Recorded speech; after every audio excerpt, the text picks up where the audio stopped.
굿모닝 마켓입니다.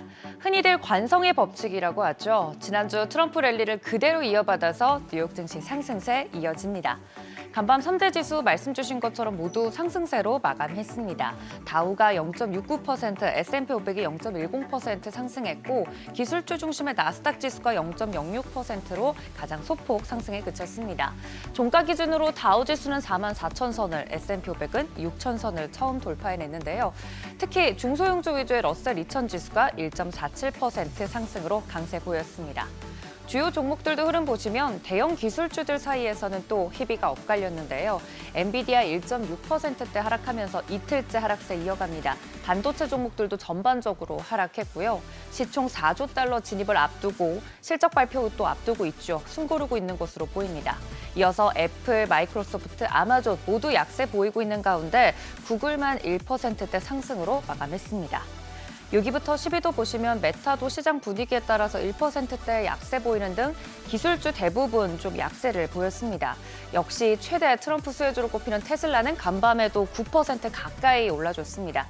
전문가들은 이번 대선의 최대 승자는 일론 머스크 CEO라며 트럼프의 승리가 테슬라의 자율주행 기술 규제 승인을 신속하게 처리하는 데 기여할 것으로 믿는다고 언급하기도 했습니다. 이처럼 지난주 빅위크를 환호 속에 마무리한 영향을 고스란히 이어가고 있는데요. 과거처럼 대형 기술주들이 다 같이 오르기보다는 철저하게 트럼프 수혜주 위주로 매기가 쏠리고 있는 모습입니다. 테슬라 제외하고도 살펴보면 트럼프 2기 최대 수혜주로 꼽히는 금융주 전체적으로 강세 흐름 보였습니다. JP모건, 뱅크 오브 아메리카, 또 시티그룹이나 골드만삭스 등 모두 1% 후반에서 3%대 상승세를 보였습니다. 트럼프 효과로 암호화폐 시장도 불이 붙었습니다. 규제 완화를 약속한 트럼프의 승리에 비트코인 가격이 연일 최고가 경신하고 있는데요. 비트코인 개당 87,000달러 선까지 돌파를 하면서 미국 최대 암호화폐 거래소죠. 코인베이스의 주가가 장중에는 20% 넘게 급등하기도 했습니다. 주식과 상장 지수펀드, 암호화폐 거래 플랫폼을 제공하는 로빈후드의 주가도 7%대 이상 올랐고요. 덕분에 세계에서 가장 많은 비트코인 보유하고 있는 기업인 마이크로 스트래티지도 25% 이상 주가가 급등하기도 했습니다.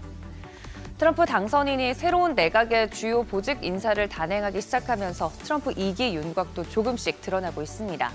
특히 무역 매파 진영의 대표급 인물로 통하는 로버트 라이트 하이저에게 미국 무역 대표부를 다시 맡아달라고 제안한 것으로 전해졌습니다. 보호 무역주의에 대한 우려가 달러 강세 부추기고 있는 상황인데요. 달러 인덱스 105.49선에서 움직임 보이고 있고 원달러 환율도 결국 심리적 저항선인 1,400원대를 뚫고 올라온 상황입니다. 시장 전반적으로 트럼프 랠리 흐름이 이어지고 있는 가운데 미 대선 전후 자금 흐름을 살펴보도록 하겠습니다.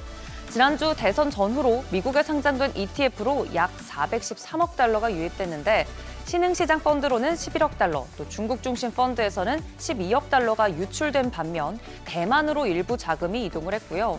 더불어 SPY로는 54.5억 달러, 또 VOO로는 44.4억 달러가 유입된 반면에 이 QQQ에서는 21.2억 달러가 유출됐습니다. 즉 글로벌 자금이 신흥국에서 선진국으로, 또 중국에서 대만과 그 외 신흥국으로, 지수로 따지자면 나스닥에서 S&P 500으로 이동한 점이 특징적입니다. 이런 흐름만 보더라도 트럼프 트레이드 현상 명확한데요. 대선을 앞두고 기관 투자자들은 불확실성을 반영하며 주식 포지셔닝을 축소하면서 선거 직후에 이를 채우기 위해서 트럼프 트레이드 관련 종목과 업종을 급격하게 매수하면서 큰 폭으로 상승하고 있는 것으로 보입니다. 역사적으로 대선 불확실성 해소를 이유로 연말까지는 강한 모습 보여왔는데 이를 감안하면 올해 말까지 시장이 조금 더 상승세를 이어갈 가능성이 높아 보입니다. 다만 주가가 높이 뛴 만큼 차익 실현 매물이 나올 가능성이 있고 트럼프 2기는 초반부터 관세 이슈도 있어서 물가 상승 압력과 경기에 대한 우려를 자극해서 시장 변동성이 커지는지 여부는 주 후반까지 지속적으로 체크하셔야겠습니다. 유가 살펴보면 달러와 강세와 중국의 원유 수요 부진 우려에 이거래일 연속 원유는 하락합니다. WTI 배럴당 68달러 선에 브렌트유는 71달러 선에 하락 마감했습니다. 다 함께 오르기보다는 그 대상이 좁고 뾰족해지는 모습인데요. 소외감이 들기 쉬운 장인 만큼 세밀한 전략이 필요하겠습니다. 굿모닝 마켓이었습니다.